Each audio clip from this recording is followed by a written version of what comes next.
Author of the story Irina B. Yandex-Sen. The Code of Well-Being. Read by Tatiana Orlova. Alice walked toward the altar, oblivious to everything around her. She still hoped that this was just a silly dream, that she would wake up any minute and find herself back home in her bed. The girl looked around. So many familiar faces. There were her grandparents. They had just arrived from the village the day before yesterday. Standing next to them, smiling, were her aunt, uncle, and cousin. Behind them were some of their distant relatives from Novgorod. The mother had gathered everyone. Of course. Her daughter was marrying so well. However, there were many more people Alice didn't know. Probably Alexei's relatives, she thought. Or maybe business partners and other useful people, as he called them. Her future husband had even turned their wedding into a successful venture. He had invited those with whom he planned to collaborate and build a business. He was excellent at that last one, by the way. The man had a keen business acumen. A plump woman in a green velvet dress and bright red lipstick was saying something in a booming voice. Alice wasn't paying much attention to what she was saying. She was lost in her own thoughts. If anyone knows anything that could hinder this wedding, then tell me now. The woman's voice sounded almost menacing. Or never, I know. Suddenly, a man's voice rang out from the entrance to the hall. All the guests turned to face the man who spoke these words. Even Alice, who until then had seemed absent from her own wedding, glanced at the door and was stunned by the surprise. "Petya, Petya!" she exclaimed. The guests and the hostess looked at her. "But how?" he asked Natalia and his mother, the man smiling sadly. After all, they were the ones who staged this prank. "What prank?"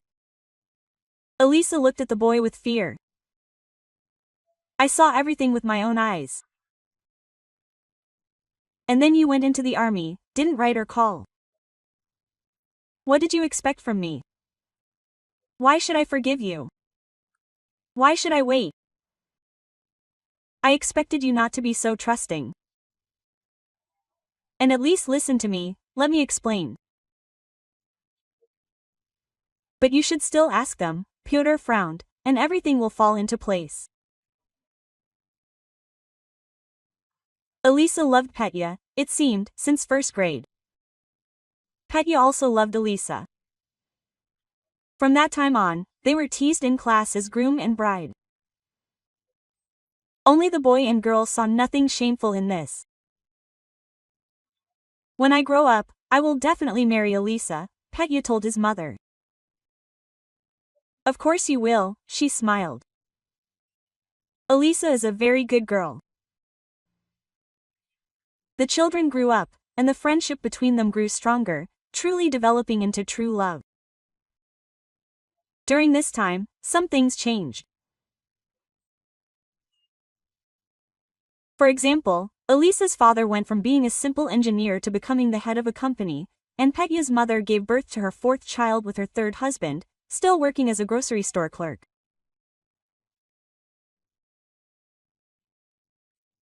Petya is a wonderful guy, handsome and open, but he's absolutely no match for you. He has nothing. No money, no place to live, no prospects, her mother told Elisa. "You should take a closer look at Alec, Tatiana Timofeyevna's son, or Alexei, the son of our dad's boss. He has a bright future. He's already aiming for the executive director's job. That's the kind of man you should marry." You'll feel like you're behind a stone wall. I love Petya. He's my destiny, Elisa dismissed. And we'll earn our own money. You and Dad earned it. Quote. Daughter, I don't want you to repeat my fate, Olga Vadimovna sighed. A dorm, rented apartments, a mortgage. We only just breathed a sigh of relief when my father got a good job. We can afford some things now. And you can have everything you want from the very beginning. You just need to make the right choice. Mom, I love Petya. I want to be with him, Elisa insisted. We decided to go to the city together.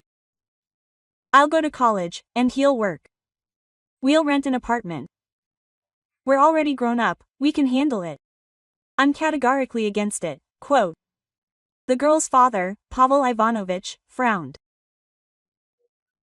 You must first study, and then arrange your personal life. No singing, no rented apartments.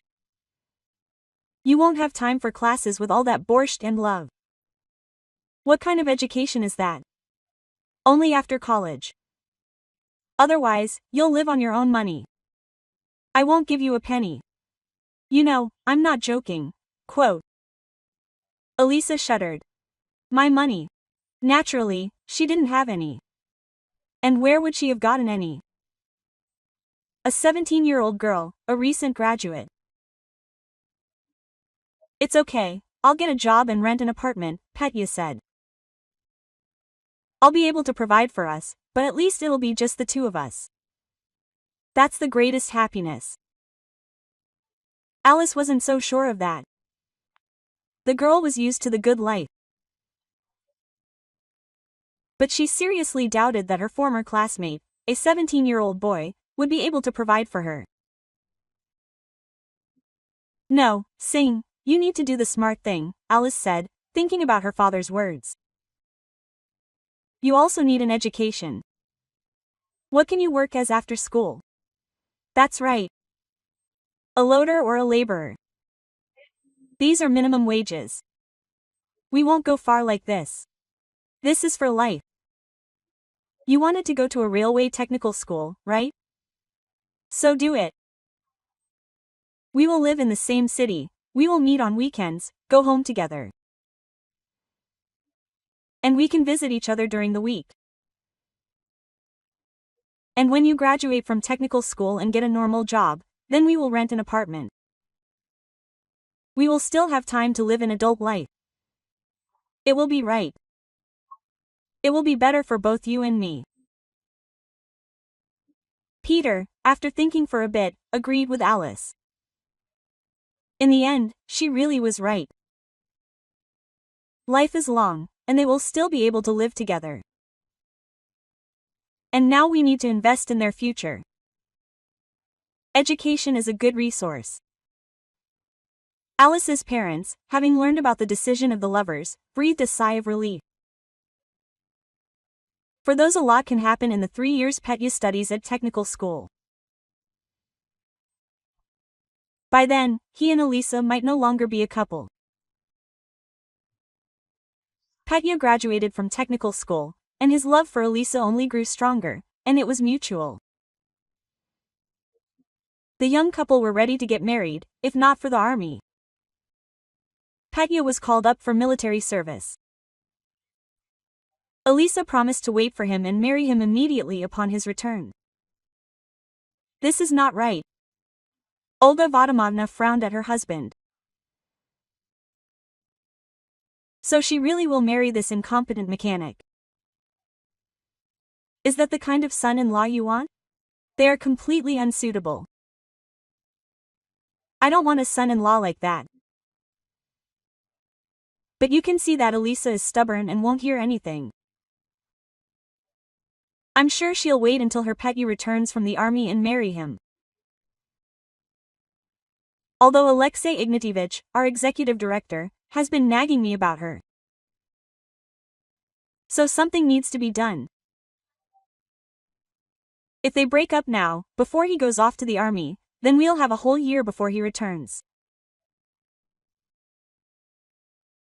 During that time, we can marry her off to the right man.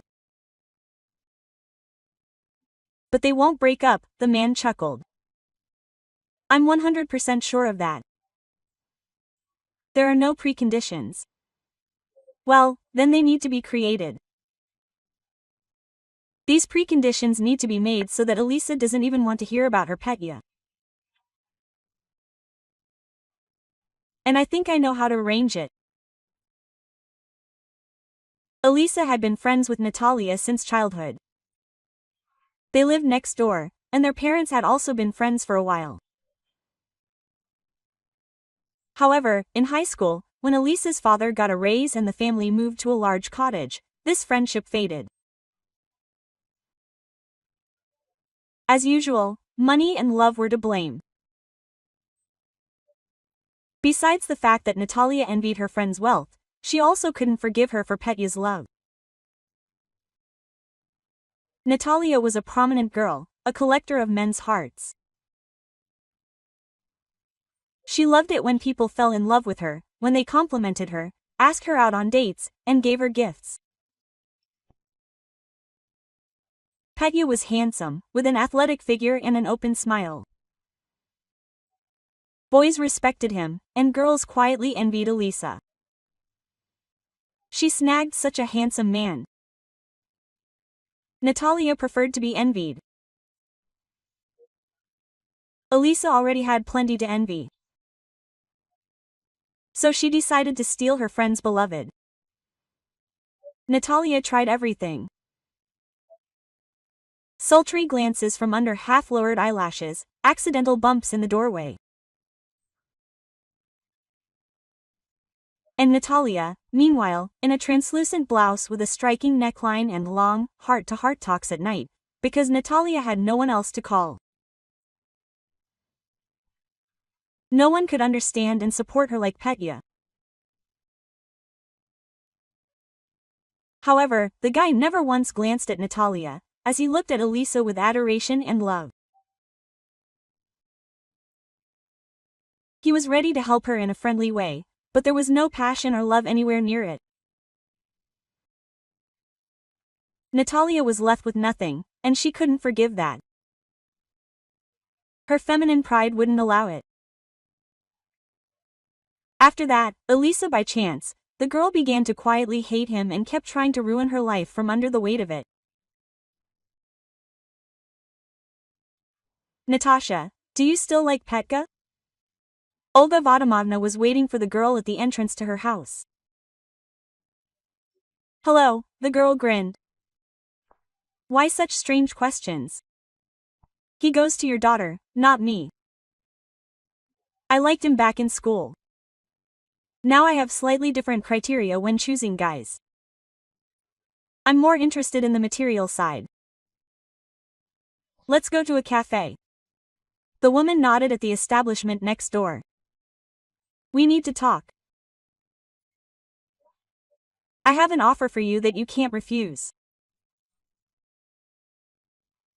Oh no, Natalia shook her head, having listened to the mother of her former friend. What if something goes wrong?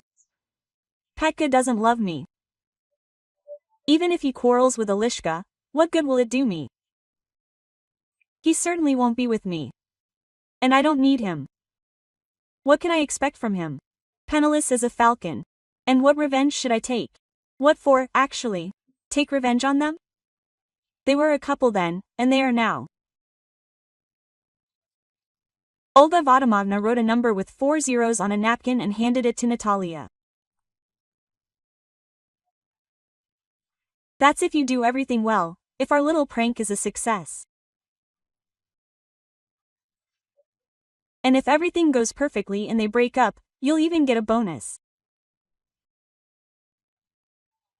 That's a completely different story. Natalia's eyes lit up. Now we can discuss the individual aspects of our so-called prank. I'm ready to listen to all your wishes. Peter's farewell was celebrated at the same cafe next door. Strange as it may seem, Elisa's parents offered to cover half the expenses. After all, he's your loved one. You yourself said that you were heading towards a wedding, Olga Vadimovna smiled. We couldn't stay away. Elisa didn't suspect a trick. After all, these were her parents, who couldn't wish their own daughter harm and should understand her sooner or later. She wasn't surprised either when she saw Natalia among the guests. After all, they had studied at the same class. Perhaps the girl accidentally found out that Petya was being sent off to the army today and decided to come. Best wishes, songs and dances, toasts and farewell speeches. Everything was in the best traditions of the genre. Alice, Petya is waiting for you there. Olga Vadimovna nodded toward one of the closed booths and, pretending to be terribly busy with something, moved on. The girl, unsuspecting, opened the curtain in the booth. Natalia was sitting on Petya's lap and kissing him on the lips. Alice ran out of the cafe in tears. Never call me again, she managed to shout to her beloved. You don't exist for me anymore. She didn't hear what the guy said after her. This is not forgiven. Olga Vadimovna looked at her daughter sympathetically. Only the most complete scoundrel could do something like this to the person she loved. While Elisa was sleeping, having taken a sedative, Olga Vadimovna had already managed to blacklist Pyotr on her daughter's phone. By the time Elisa figures out what's what, he will simply be tired of calling nowhere. Mom, but I love him so much, the girl sobbed. How could he? It's all Natasha. She seduced him. I know. You have to get this man out of your head. I always told you that he is not worthy of your love. He is not the one for you. Sooner or later, something like this was bound to happen. And it's good that you haven't had time to get married yet. And don't blame everything on Natalia. She didn't tie him up or kiss him by force. Both are to blame here, and Pyotr more, naturally. He was the one with the fiancé. And what about Natalia? She's a free spirit. And she's clearly not known for her piety. Elisa listened to her mother's words and believed them. She tried to forget Petya and their happy days together, to erase their love. This, of course, wasn't easy. The hardest part was not dialing his number late at night, when the moon shone through the window and memories of the time they spent together floated through her mind. Quote, but he doesn't call me, Elisa scolded herself for the umpteenth time. Why should I grovel before him? That means he simply doesn't need it. Olga Vadimovna checked her mailbox every day and collected Petya's letters, which he sent Elisa every 2 days. Time passed. Alexei Ignatievich, the 33-year-old executive director of the company where Elisa's father worked, showed up at their house as if by chance. He had stopped by to wish Pavel Ivanovich a happy birthday. In addition to a gift for Pavel Ivanovich, he brought a huge bouquet of white roses for Elisa. These were the girl's favorite flowers. Olga Vadimovna had informed the man about this beforehand. Quote, I couldn't help but compliment you, he told her. Such a girl deserves the best flowers and the most beautiful compliments. That evening, Alexei invited Elisa to a restaurant. For some reason, she agreed. Elisa and Alexei's relationship was unlike her relationship with Pyotr. Alexei, a prominent and wealthy man, took Elisa to restaurants and theaters, to exhibitions and receptions. Soon, she was officially considered his fiancée. Elisa herself couldn't understand how this had happened. Quote, "Everything is right," her mother coaxed. "Alexei is a worthy match. You will live a comfortable life, you will shine. He will carry you in his arms." "Mom, but I don't love him," Elisa shrugged. "How can I live with him? He is a stranger to me." Quote, "My dear, how naive you are," sighed Olga Vadimovna. "Yes, half of marriages are contracted for convenience. I've worked at the Legislative Assembly for half my life. And such marriages are stronger than those contracted for love. You choose a person, paying attention not only to their virtues, but also to their flaws. And if you love, you don't notice the flaws, as was the case with you and Peter. Then they inevitably surface." "You're probably right," shrugged Alice. "At least if Alexei cheats on me, it won't hurt so much." "Alexei won't cheat on you, he loves you, and you let him love and pamper you. Encourage this, and you will have the perfect family. And what if you also bear him a child?" Alice accepted Alexei's advances, went on dates with him, and even allowed him to kiss her goodbye, although she hated these kisses with all her soul.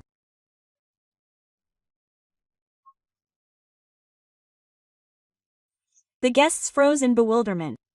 The evening was losing its languidness. Quote, "The love drama was playing out right before their eyes. Ask Natalia and your mother," the guy smiled sadly. "Were they the ones who staged this prank? I only found out about it myself today when I got home." Elisa had forgotten, because someone she knew really did tell her that Petya was returning from the army today. She ignored it, although her heart beat faster, and the blood rushed to her cheeks. What a prank! Elisa looked at the guy in fear. Quote, "I saw it all with my own eyes." "What could you tell me then? And then you went into the army, didn't write or call. What did you expect from me?" "I expected you not to be so trusting and at least listen to me, let me explain." "But you ask them," Pyotr frowned, "and everything will fall into place." Let's continue. Olga Vadimovna turned to the woman in the velvet dress. "You see, this is some kind of misunderstanding.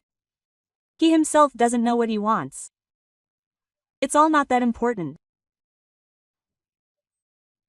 "No, Mom, since it happened this way, please explain what kind of prank Petya is talking about." Elisa looked questioningly at her mother. "You're clearly hiding something from me. This is all just your Petya's imagination. He just made it all up, and now he's trying to ruin your life. Go on." She nodded again to the presenter. "Well, why did he make it up?" Natalia squeezed through after Petya. "I can tell you how it all happened. I remember our conversation in the cafe very well. And I kept the napkin with the amount you promised for this prank." "So you paid her," Elisa exclaimed. "But why?" "So that she could ruin my life, me, your daughter?" "Yes, I paid." I was saving my daughter from a rash act that could have ruined her whole life. You would have done the same if you had a daughter, Olga Vadimovna couldn't help but say. I would have done the same now. But you knew how much I loved Petya. You saw how I suffered. How could you? It was done for your own good. Until you have children of your own, you will not understand me. Olga Vadimovna raised her head. The world does not revolve around your Petya. I should have just fallen on my knees at Petya's moment. Natalia continued, smiling. And I even managed to kiss him. That's what the element of surprise means. And you didn't even notice the catch. How can you distrust someone you love so much? I don't understand one thing. Why did you decide to tell about this? Is your conscience bothering you? Alice asked quietly. What does conscience have to do with it? The girl chuckled. I don't believe in conscience. This is probably a kind of revenge. You don't deserve a calm and rich life with this Alexei of yours. It's too simple. But the eternal swings of love, life with your darling in a hut, emotions overflowing, and increasingly hitting you in the head. That's fine. After all, you won't marry Alexei now, the man who has everything, who loves you and is ready to carry you in his arms. No, you're not like that. You're honest and conscientious. For love and poverty. I know you well, my friend. You'll go back to Petya, live with him in a rented apartment and try to claw your way out of poverty on your own. After all, you naturally won't be able to forgive your mother, who, as you believe, betrayed you. I didn't do this for you, but the opposite. This is my revenge of sorts. Revenge through your love. Elisa, you won't do this. Alexei seemed to wake up and understand what was happening. So much money was invested in our wedding, so many important people are here. You won't do this, will you? You won't disgrace me? No, daughter. Olga Vadimovna looked at Elisa pleadingly. Not this. I can't do otherwise. I love him, quote. Elisa handed her mother the bridal bouquet and ran to Pyotr. You won't live to see it, she whispered to Natalia. You already have. You're doing it right now, ruining your life, the girl smirked. The guests exchanged astonished glances, not fully understanding what was happening. The woman in the velvet dress shrugged and handed Alexei the ring box. Well, I take it there won't be a wedding, she said. Natalia smiled contentedly at the door. Elisa and Petya walked through the park, holding hands. People turned to look at them. The bride in a white floor-length dress and a soldier in uniform. The young people talked about love and made plans for the future. But somewhere deep down, Elisa still doubted the correctness of her choice. Natalia managed to sow doubts in her soul. Now she will have to live with them for the rest of her life. Dear listener, if you like this story, press the thumbs up button, write your opinion in the comments, and subscribe to our channel. The story was read for you by Tatiana Orlova. The author of the story is Irina B. Yandex-Sen, code well-being.